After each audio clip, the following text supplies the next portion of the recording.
Hey everybody, you've made it to episode 53 of Unbeatable. I realize that number doesn't mean anything to you, but it's a really, really big deal to me. There has now been almost a year of amazing guests, and over the past several weeks, I've asked you, the listeners, to tell me your favorite moments over this last year. Buckle up your seatbelts, grab some popcorn, and stick with me because this first year is our highlight reel, the fan favorite greatest moments for the first year of Unbeatable. To kick things off today, number 10 on the top 10 highlight reel comes all the way from down under. This is Bill Gassiamas, who started a podcast in Australia after he had not one, but three different aneurysms, three major health issues as a young man in the prime of his life and an extremely healthy guy. And in the course of episode 45 with Bill Gassiamas, he makes this statement that I hope stopped you in your tracks like it did me. Check it out. And I really need our listeners to learn this from you. You made the statement that it ended up becoming the best thing that ever happened to you, and it helped you find your purpose. I need you to unpack that for everybody, because anybody who's listening in the prime of their life would say, if I had to go through what Bill went through, I think I would just throw in the towel, because all I know of myself is I'm strong and I'm smart and I'm competent and I'm able to do things. And then you lose all of that through no fault of your own. So would you just kind of wrap things up by telling everybody, how did this become the best thing that ever happened to you? How did it help you find your purpose? If I didn't make it after that first, second, and third bleed, I wouldn't have had enough time to discover the true me, and that would have been the worst possible outcome, because at 37 it would have all been over. The thing is, I had this second chance and third chance and fourth chance. Yeah. And it's like, wow, isn't this amazing? How many people get that many chances to make things right again, right? Bill has 9 lives is what you're hearing him say. And then some. So what came of that was I started to, as I approached my recovery in this taking that three-pronged path and rebuilding my identity and surrounding myself with amazing people, I came to the point where I was challenged by one of my friends, and Michael said to me, why don't you, how do you want to deal with this? Like, what do you want to do with it? And I said, I want to share it with people. I want to teach people. I want to grow them. And I live in a place in Melbourne called Preston in Australia. And he said to me, so where would you like to do this? And I said, I'd love to do this in Preston. And he said, well, how many people are you going to reach in Preston? And I said, I don't know, 5, 10, 50. And he said, you know, there's this thing called the internet. Aiming for the stars right out of the gate, right? Yeah. He goes, do you know this thing called the internet, and you could go global? And I said, well, okay. I don't know what that is, but I'll leave that in the back of my head. And at some point, what happened was I got to the stage where I thought, in order for me to fulfill the gap that I had in my life back then when I was looking for solutions, I needed to create the solution to the problem that existed. And that was, there was not enough information online. So I took upon myself to create a podcast, to learn all the things I needed to learn, to get a podcast up and running and interview other people who had gone through something similar to me and had come out the other side, whether they were bruised, battered, missing limbs, or whatever it was, but that they'd come out and they were willing to share their story. I found that by helping them do that, they were healing and recovering. By me doing that with them, I was healing and recovering. And at about episode 100 or so, I heard myself say to one of my guests, I think this is the best thing that ever happened to me. And you had to do a double take when you said that, right? Like, wow. Yeah. I couldn't really believe it. It didn't really sink in for a while. And then I thought, I think I found my purpose. And now we're going to transition to clip number 9 in this top 10 list. This comes from Dave Dusek. Dave was on episode number 32. And Dave describes this challenging moment where, as a grown man, he has to go home and ask his father for forgiveness. And Dave describes in great detail the anxiety, of buying a plane ticket, flying halfway across the world, and asking his dad to forgive him for some big mistakes. Take it away. For the listeners to really be unbeatable, all of us get hurt, all of us get done wrong by other people. And I'm convinced that some of the greatest difficulties that we'll ever have to do is learning how to forgive, because that's just really, really hard to do. So can you tell a little bit about what it took to restore your relationship with your father? Oh, man. Let's back up first. Extending forgiveness is one thing. Seeking forgiveness is entirely different. Yeah. And I learned firsthand, the Bible says in 1 John 1:9 that if we confess our sins, he's faithful and just to forgive us our trespasses, cleanse us of all unrighteousness. God's forgiveness is immediate. People, not so much. Yeah. I harbored a lot of animosity towards a man who did nothing but help me out. And I don't want to go into great detail, but I wouldn't be sitting here if it wasn't for some things that my father did behind the curtain that I didn't even know about. And I called my mom one day, this was in 2012, and I said, I really would like to talk to Dad. And she says, I don't think that would be a good idea. Really? Yeah. And I said, well, why? And I was sitting in my garage on my Bluetooth. The door was up. The car was still running. I wasn't trying to gas myself or anything. But I remember my wife, Joni, poking her head out several times while I was having this long conversation. And my mom gave me this somewhat lengthy recount of everything that I had done and everything that he had done for me that I was unaware of. And I believe that when we become this new creation in Christ, we honestly end up with almost supernatural amnesia. And I'd forgotten what this old, I call him Dave. Yeah, old person. What Dave had done before he became this new creation named David. And so she's recapping all of these things that I had completely forgotten about. And she said at the end of it, she said, and after everything he did for you, instead of saying thank you, you said something else to him. It was horrible. And at that moment, God broke me, and I broke into tears, and I walked into my house, and my wife looked at me, and I said, I have to fly to Oregon. And so I walked over to my laptop, booked a ticket. On the spot, just like that? On the spot, booked the ticket, booked a rental car, and literally showed up the next 2 days later at my parents' house unannounced. And walked in, and my mom gave me this glorious hug. And I grew up in the just you wait till your father gets home generation. Yeah. And we knew when we heard the garage door go up that it was either going to be a great night or a terrible night, depending on how we treated mom. And I was sitting there talking to my mom in 2012, 10 years ago, and I heard the garage door go up, and I was mortified. And I heard my dad not moving, not nearly as quickly as he used to move. He showed up at the top of the stairs, and he saw me, and he said, son, I said, hey, Dad. He wasn't the least bit surprised that I was there for some reason. And he sat down, and I went into this lengthy apology and said, I would love to have a relationship with you, and I understand if you don't want to. And what you see may look like the same guy, but I promise you, if you watch me long enough, I'm a different person. I just need a chance. But if I don't get one, I'm fine with that. And his response was not what I expected. He said, son, after everything I did for you, you called me those horrible names, and I don't know if I can ever forgive that. And fortunately, I had a hotel reserved, and I was dying for some Taco Bell, so I was ready to get out of there. It was wildly uncomfortable. And Mom said, well, why don't you stick around for dinner? And I knew what she was trying to do. She was trying to keep me and Dad in the same room at the same time. And ended up, food wasn't going to be done on time, so we ended up going out, and I said, y'all have a good time. And my dad said, why don't you come with us? And so I went to dinner with them, and it was really like God pushed the rewind button, and I was 9 years old again. We had a great dinner.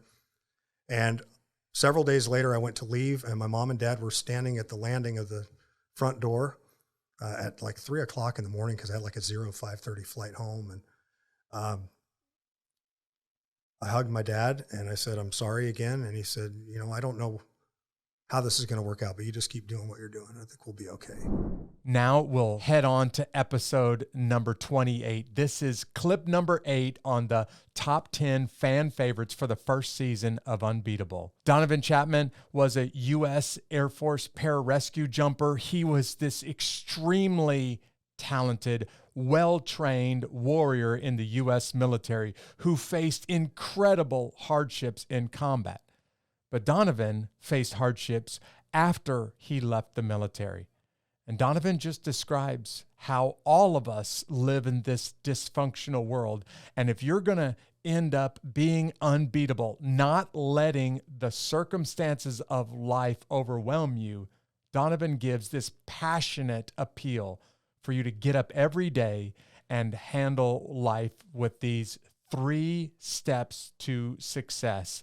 Here it is, Donovan Chapman's big 3 steps to handle your challenges tomorrow.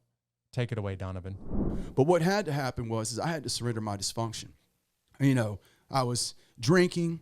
I was whatever I could to turn off the pain. With the medications wasn't working. The PTSD was coming strong. It was getting worse and worse and worse. And I'm crying out to God, God, please, please, please, please, please. Here's the real battlefield. This was the real war. Yeah. Donovan, how strong are you?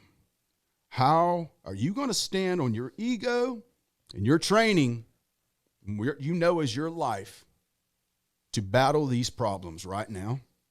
Or are you going to surrender to the highest power? Yeah. Everything I was trained to do, everything I learned in my life, everything that I was holding on to, my identity even, I had to surrender. And so the Pararescue Foundation, I love these guys. They're my mentors. They took me in and sent me to a rehabilitation clinic. And I spent just 1 month there, but let me tell you, that 1 month was the greatest month of my life. Right. Because I surrendered. I realized this ain't going to work. Yeah. I can be a victim and keep on victimizing, and I could point this finger at so many things. I can you and this and that and Am I really winning? Right. I'm not winning nothing by doing that. When can I just not just go suck it up and move forward? Surrender. It's not about losing battle in combat. It's about losing the dysfunctional battle of your ego and self. And I surrendered that. And it's something that I will have to do every day of my life. And every individual in this world, if we always realized that we have to struggle every day because we're in a dysfunctional society, a very dysfunctional world. Surrender, struggle, surrender, and succeed every day. And now we're going to transition from a U.S. Air Force pararescue jumper to a U.S. Army helicopter pilot. In number 7 on your top 10 fan moments for the first year of Unbeatable. Mike Durant appeared on episode number 36, and Mike Durant became a worldwide name after spending 11 days in captivity as a prisoner of war during the big battle in Black Hawk Down. This is the first American to become a prisoner of war since the 1970s. And Mike Durant describes in this clip one of the reasons why he survived is this unlikely relationship between two enemies, Mike Durant and the Somali militia that we were fighting in Somalia. In fact, there's one guy whose name is Farimbi that probably is the reason why Mike Durant is still alive today. So this next clip is a huge shout out to a warrior that I respect, Mike Durant, and the enemy combatant that became a friend when he took care of him. Listen to Mike Durant talk about Farimbi. I want to just recognize one of the reasons why you were able to survive those days of captivity is, of course, efforts by the International Red Cross, but I also want to recognize Farimbi. So can you just mention very briefly his role in helping keep you alive? Yeah, so Farimbi was, I called him the head guard. He was assigned by Adid. Adid was the number one guy that we were after. We were after 50 people. Adid was the head of the Haber-Getter clan, and he was the number one guy. And Farimbi, I don't know where he fell in the structure. I'm not sure. You know what? I don't think I ever even went back to see if he was on the list of 50. He may have been, but anyway, he was charged with protecting me, and initially he was very hostile, as one might expect. I mean, this thing was an 18-hour firefight where people are dying on both sides, so it's going to be hostile. There's just something about that rapport that built, in survival school, not getting into the technicalities, but, they basically are teaching you we want you to survive. We don't want you to die. So don't do anything stupid that you might see in a fictitious war movie that's going to cause you to lose your life for nothing. Right. So, I applied all those things, and, eventually they started to like me, I guess. And for Imby, he went above and beyond. After I got released, I wrote him a letter back, and I just said, hey, look, I'm not sure I would have done what you did. I mean, that I had some, what's a politically correct way to say this? I mean, you can just gastrointestinal problems. You can just say it. Yeah. And it was quite the mess. And, he cleaned me up. I mean, it was like, wow, a week ago we would have killed each other. Trying to kill each other. Yep. Given the opportunity. Yeah. And, I really think he wanted to see me survive. And now we're going to transition from a couple of back-to-back warriors to this lady who has to tackle some incredible hardships as a female reporter in the sports industry in America. Laura Oakman appeared on episode 22, and Laura describes one of these first moments in her career where she was just starting out and had done all of her preparation, and she was at the top of her game. And then a coach walks out of the locker room and totally takes the wind out of her sails. I'm going to let Laura Oakman describe not just this first moment, but 30 years of having to prove herself again and again on the sidelines, and in the process, opening the door for hundreds of other women. Listen to Laura's powerful story. My first job was in Montgomery, Alabama. I was, fresh out of college, and I'm a Chicago girl, and that was as deep south as I had been. And it wasn't hard for people to realize you ain't from around here, are you? You ain't from around here, because this in the South. It's right away. What high school did you go to? It's not what college did you go to. So you're an outsider immediately. And so I already was an outsider, because 30 years ago there just were, you could count women in sports. So suddenly they hire me as doing news and doing sports on television at the ABC affiliate. And I get there and I think I've made it. I'm about to do my first live shot on a Friday night high Friday school. Night Lights. Yep. Right? In Big Alabama. time in the South. Yep. That's it. So I'm sitting there waiting for the head coach of one of the high school teams to come out, and I'm going to meet him really quickly before the game. We had a live shot, and I am having a moment. Like, all that confidence I didn't have, I had at that moment. Look at me. It took me 9 months to get a job. Suddenly someone believed in me. I'm about to live my dreams. Everybody said you can't do this. I'm sitting there having this moment, and I'm like, bathing in confidence. I'm making $10,500. You hit the big time with that paycheck. The big time. And suddenly, as I'm having this really nice moment, I see the coach and a couple people walking towards me, and he's holding a football and a basketball. And I'm kind of looking at him, but I'm still in my moment. I'm just so happy to be there. And as I go to, put out my hand kind of awkwardly, because he's holding, but he says to me, "Little girl, I just wanted to make sure you knew the difference between a football and a basketball. Yeah. A football is oblong and a basketball is round." And I went from all the confidence in the world to literally, you would have seen me deflate. And that, Jeff, was my first entree into this world, which suddenly I realized that nobody wanted me, that everything was prove it. And that lasted until I was 40 years old. And now, at the halfway point through this top 10 highlights, I get a chance to interview during episode number 9 two guys who were on the city streets with me in Mogadishu, Somalia. Mark Hollis was a platoon leader. J.T. Cooper was one of those warriors in his unit, and they were right next to me on the city streets, and we didn't even know about each other for 20 years. Mark describes in this clip how he ends up separated from all of the rest of us in that battle on the night of October 3rd and 4th, 1993, Well, Mark describes what it was like for him and JT when they're out there fighting for their lives and looking behind them and realizing nobody's got their back.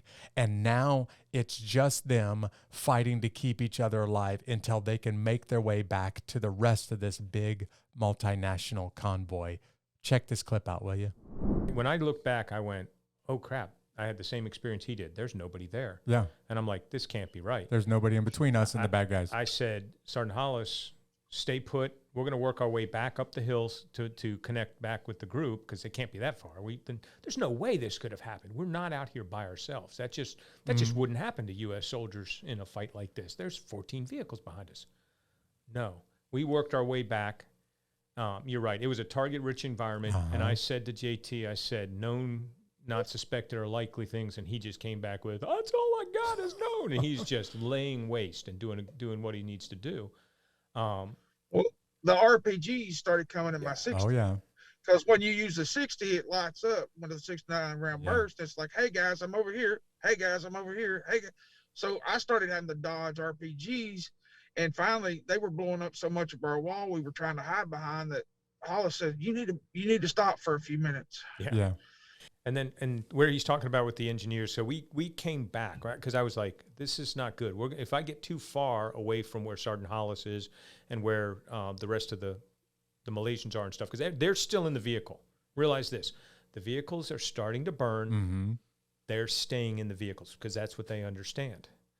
And we're like going, okay. We got to deal with the enemy right now. You guys you stay where you think is safe right now. But then I pull back to where I guess the engineers were, and I said to Sergeant Maxwell, I said, I need a hole in that wall.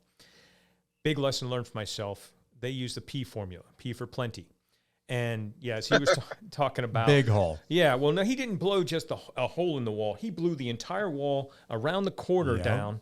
And it kind of worked out for us because then it became a berm. So instead of having mouse holes that you're shooting through, because there's plenty of targets, it was now you can pile up some rubble and you can set things that are a little bit better. So it became a better defensive position for us because now we've got a nice berm that we're able to deal with the stuff and the threats and everything. Mark and JT didn't make any mistakes, but just ended up in this battlefield by themselves. Well, clip number 4 on your highlight reel as we make our way towards number 1 in your top moments during the first year of the Unbeatable podcast comes from all the way north in Canada. This is Simon Cardinal, who spent time in the Canadian military, who went to school and studied leadership, and Simon helps talk to and teach people how they can lead better. He talks about leadership at the low levels and describes it as tactical level leadership. He talks about leadership at the high levels and describes it as strategic level leadership.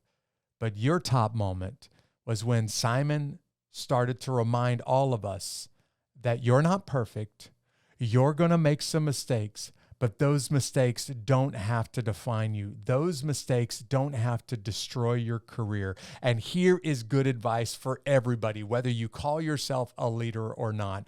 When you make a mistake, why don't you take this lesson from episode number 44 of the Unbeatable podcast? Listen to Simon Cardinal's advice about how to deal with mistakes. So the big thing is when these leaders are taking over at that tactical or local level, the big thing to remember is that you're going to make mistakes. That is just the way it is. You're never, ever going to stop making mistakes, regardless of the level that you're at. But you were selected to go into that role for a reason. Someone saw something in you to go into that job and lead people.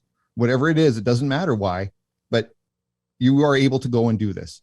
And if you're not sure if you are, go listen to podcasts, go read books. There's all kinds of information out there. That's the great thing about the internet. The information is available. So go and find it. And if you're not sure, talk to your friends. Ask your boss why you were put into that role. That's okay. And remember that when you're making those mistakes, that's also okay. There's not an expectation for people to be perfect. Just, learn from it. And also, I'd like to point out, negligence is different than a mistake. I can't stress that enough. Yeah, please. Right? Let's talk about that for just a second. There's a difference between making a mistake and just not doing what what you're supposed to be doing. Exactly. Quite often I'm sure we've all seen it where someone didn't want to admit they didn't know how to do something, so they just didn't do it. That's a significant problem in the military operational world. It can cost lives, and Yeah. in a for-profit organization, it could cost money. And at the end of the day, that could cost jobs. So if you don't know, just admit it. No one is expecting the tactical leader to be infallible. All right, guys, we have now made it to the top 3 moments during the first year of Unbeatable as voted on by the fans. The last clip that we talked about was Simon Cardinal reminding you that you're going to make some mistakes. Well, the next clip comes from episode number 46. Dan Wise describes when he is sentenced by a judge to federal prison for doing something that in his heart he knew was wrong, but the law allowed him to do it. He was selling prescription drugs, which were eventually getting people hooked and destroying families. And when he's in prison, Dan has to face the biggest challenge of his life. Dan is forced, whether he likes it or not, to get real with himself. And the moment that Dan gets real with himself, things change for Dan, not just in prison, but for the rest of his life. Listen to Dan describe getting real with himself in prison and how that now is helping other people get real with themselves and get better after they've been sentenced to go to prison. From episode number 46, Dan Wise in the first year of Unbeatable. And how much of that 42 months did you actually serve in a federal prison? So I served 13 months out of the 42 months due to a program called RDAP, Residential Drug Abuse Program, which is a 500-hour cognitive behavior therapy program that takes place in the prison system. Uh-huh. And knocks a year off your sentence for taking that program. Yeah. So there's 2 things that are happening right now. I hope people are hearing this.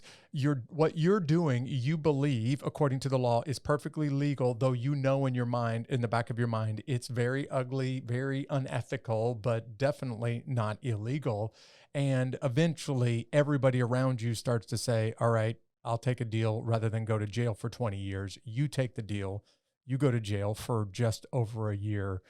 And obviously that year leaves a big impact on you because you take a prison sentence and you turn it into kind of a mission in life. Is that accurate? Yeah. That's pretty much how it went down. Yeah. Tell everybody not just what changed, but how much prison impacted you so that you are now helping people prepare for and helping them adjust.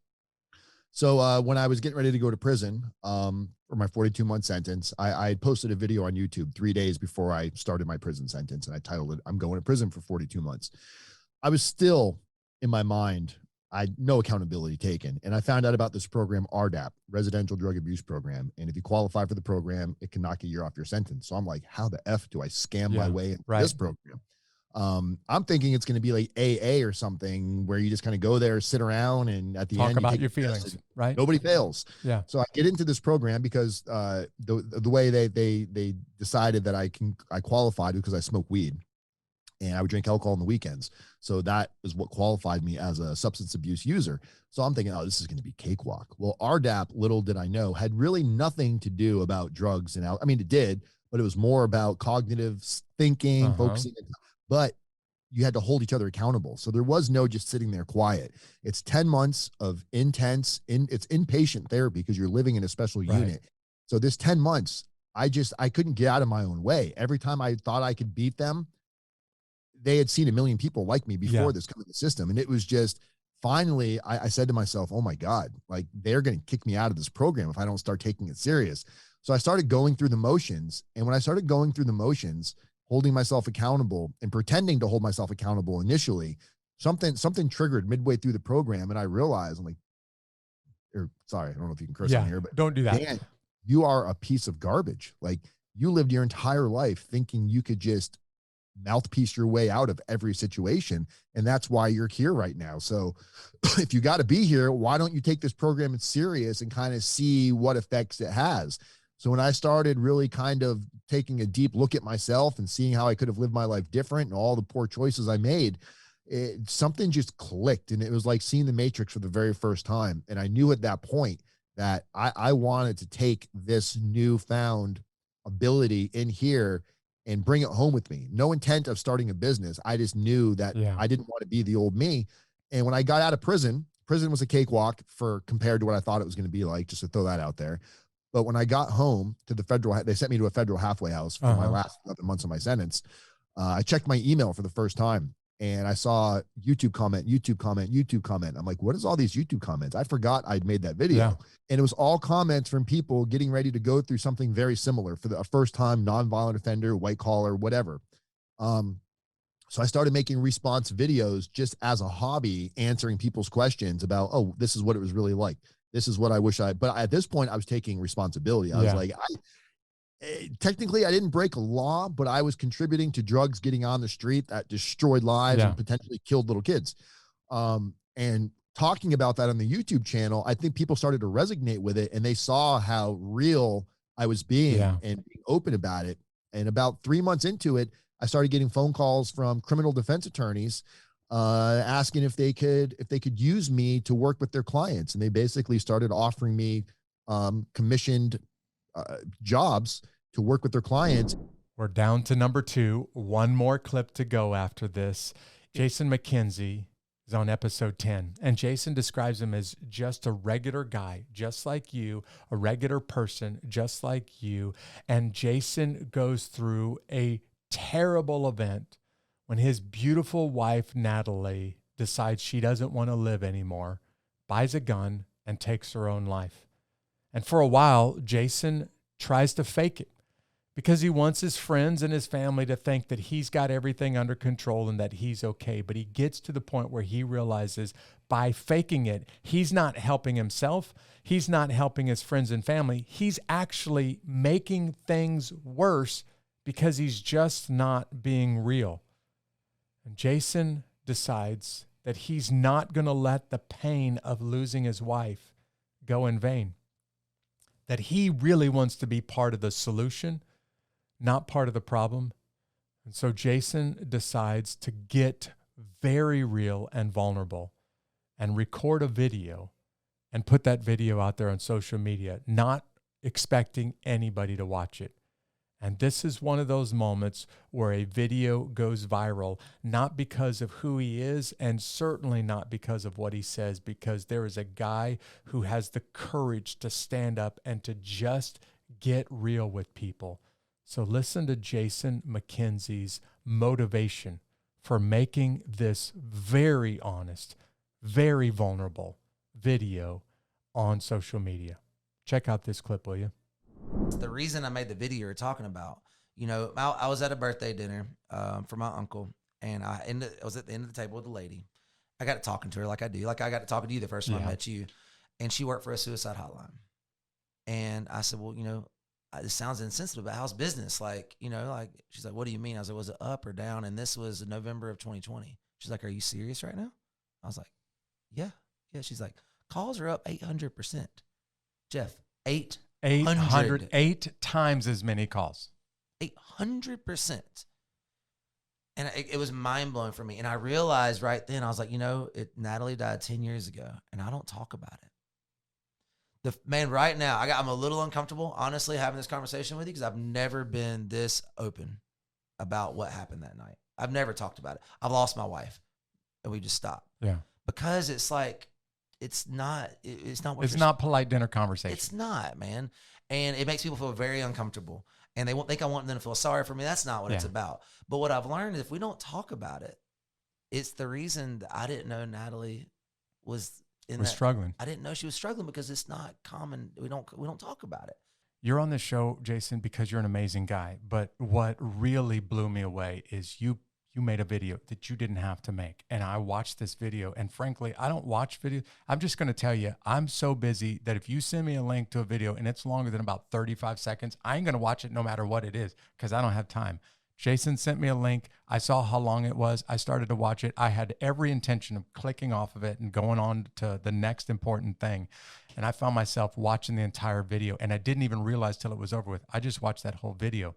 And here's what I watched. I watched a guy who was very humble and very honest and very real with people. And he was trying to do something good. and maybe make sure that this never happens again. And there was a point in that video where I got to about 2/3 of the way through it, and I was no longer thinking about Natalie. I was thinking about Jason. I was like, look at this guy.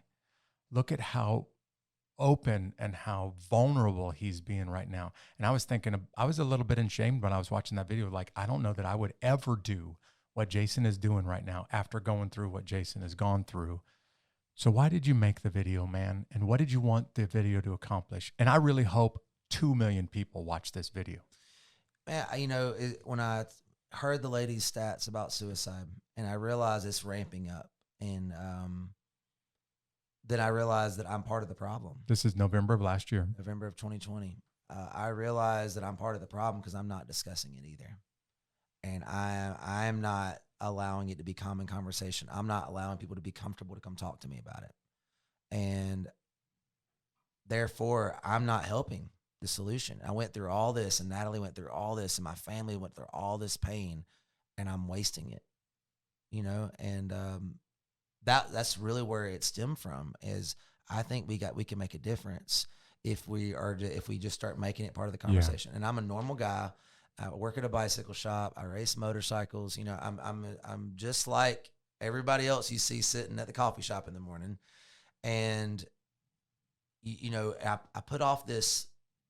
If you look at my Instagram and my Facebook before that video, life is good, dude. I fly airplanes, I skydive, I race motorcycles. I've never had a bad day in my life. And I'm putting off something that's not real. And I think I'm actually increasing the problem. I'm making the problem worse. And people don't feel like they can ever be vulnerable. They don't think they can have a bad day. They don't think they can be upset. And they don't think they can talk about suicide. And so it was the 10-year anniversary when I released it. We're here. We're now at the #1 fan favorite moment for the entire first year of the Unbeatable podcast. But let me go back and cover your top 10 moments. You said that when Bill Gassiamas got real and said that having a stroke as a young man became one of the greatest things that ever happened to them, that was a highlight for you. You said in clip number 9 that David Dussek's courage to go home and to ask his father for forgiveness was a moment that motivated you. In number 8 in our top 10 list, you talked about how Donovan Chapman's motivation for getting up every day and facing the challenges using these 3 simple steps to success got you motivated to get up and face your challenges during this first year. In clip number 7, we heard from Mike Durant as he described an enemy combatant that becomes his friend, and Farimbi is part of the reason why he's still alive, and a guy who went the extra mile while Mike was a prisoner of war during Black Hawk Down. Clip number 6, Laura Oakman described what it looks like to handle this moment that deflated her confidence and find the strength to keep on proving herself month after month, year after year, for decades as a sports reporter. In episode 5, I had a chance to thank JT Cooper and Mark Hollis for fighting next to me and for putting their life on the line to keep me alive in Somalia. And they describe what it feels like to be on the battlefield when nobody's got your 6. And maybe you feel like you're fighting for your life and nobody's got your 6 right now. I hope you were as motivated as I was from clip number 5. In clip number 4, Simon Cardinal describes how to react when you mess up and you make mistakes, reminding us that all of us, whether you're a leader or not, are going to make mistakes, and none of us are infallible. Then we move to Dan Weiss, who describes serving a prison sentence, going through this prison program and realizing I can't fake it anymore. I'm going to have to get real with myself, and I'm going to have to get real with the people in this program, or I'm going to spend a lot more time in prison. And because Dan got real with himself, he was able to help others get real and get healthy. And the very last clip that we just looked at, you had a regular guy Jason McKenzie, who decided I'm not going to be part of the problem. I want to be part of the solution, which means I'm going to have to get very honest with myself and very vulnerable with the people that care most about me. And here it is. I would do a drum roll, but I don't know how. So clip number 1, your top moment in the first season of Unbeatable comes from NFL quarterback Tom Flick. It's a moment where he worked his entire life to get to the apex of his sport. He is now a quarterback in the National Football League. It doesn't get any bigger. It doesn't get any better than this. And at that very pinnacle of success, while he is on a pedestal and thinks I'm on the top of the world, he gets knocked off of the pedestal. And everything that he has thought about, everything that he has worked for up to this moment just comes crashing in around him. I want you to hear in Tom's own words how he handled it when he got knocked off of his pedestal after hearing from his head coach, Joe Gibbs, that he's traded and not going to be playing football for Coach Gibbs anymore. Listen to Tom Flick in his own words. Until the next morning, I'm walking to, it's training camp, at the end of training camp, and I'm walking to breakfast, and a lot of my teammates are going, and coaches are walking by going, hey, good to see you, and how are you today? I'm going, something's up. Yeah. And Coach Gibbs, we have 2 days that day, and Coach Gibbs says, hey, I don't want you to practice today. I said, what for? He goes, I just take it easy. I don't want you to get injured or hurt. And at the end of practice, he called me over and said, here's the deal. We've traded you. We traded you to New England. And as soon as he said those words, I cut him off. I said, but I don't want to hear it. I get it, and I left. And in 24 hours, I was suited up with the Patriots, flying to Dallas to play the Cowboys in the last exhibition game. And I got to tell you, I've never been knocked off my pedestal, my foundation of who I was at that moment in my life ever.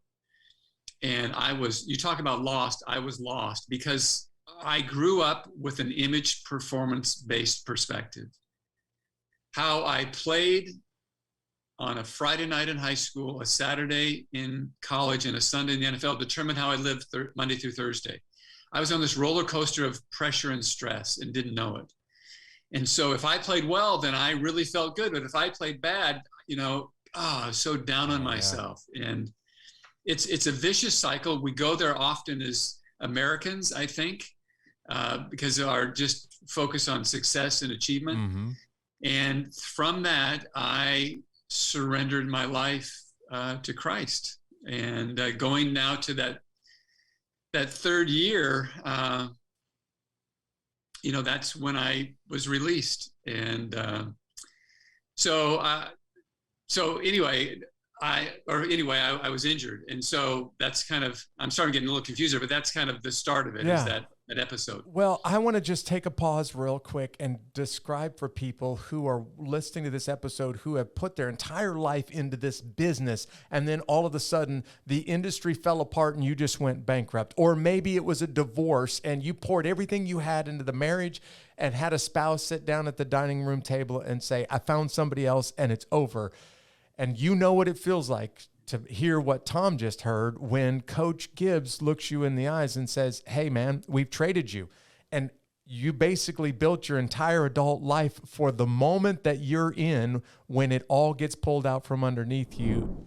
All right, guys, that was it. That was your top 10 moments. I have been so blown away by the guests that came on this first year of Unbeatable.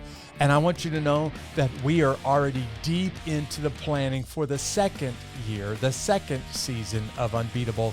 You're going to hear from some amazing guys and gals that have gone through stuff just like you. And instead of being overwhelmed by circumstances, they decided, I'm not going to let it beat me. They chose to be unbeatable. Hey, we have a very special episode coming up next week. This was the highlight reel for the first year of Unbeatable. Next week is an even bigger moment in the Unbeatable podcast, because next week on episode 54, I'm going to give you ideas on how you can face whatever it is that you're going through. It doesn't matter how difficult it is. In fact, I recorded some videos and put them on YouTube, and I'm going to show you each one of these videos and give you some motivation. All of us need a little bit of motivation to handle challenges. Well, next week's episode, I'm going to give you motivation to handle whatever challenge you're facing. And here's what I want you to do. Would you go ahead and text a friend? Would you go ahead and put this on social media, asking somebody to tune in to episode 54, because this is going to be an epic moment in the Unbeatable podcast when I give you motivational quotes for whatever it is that you're going through in life. Thanks for being part of the greatest podcast audience on earth. Thanks for being tuned into this episode and part of the Unbeatable family. And if you're not already joined up to this powerful community that we call the Unbeatable Army, why don't you sign up and become part of this email community? All you have to do is go to unbeatablearmy.com. I'll see you next week when I give you these motivational clips for whatever it is that you're facing as we get ready to step into season 2 of Unbeatable. Thanks for joining me today. Have a great week.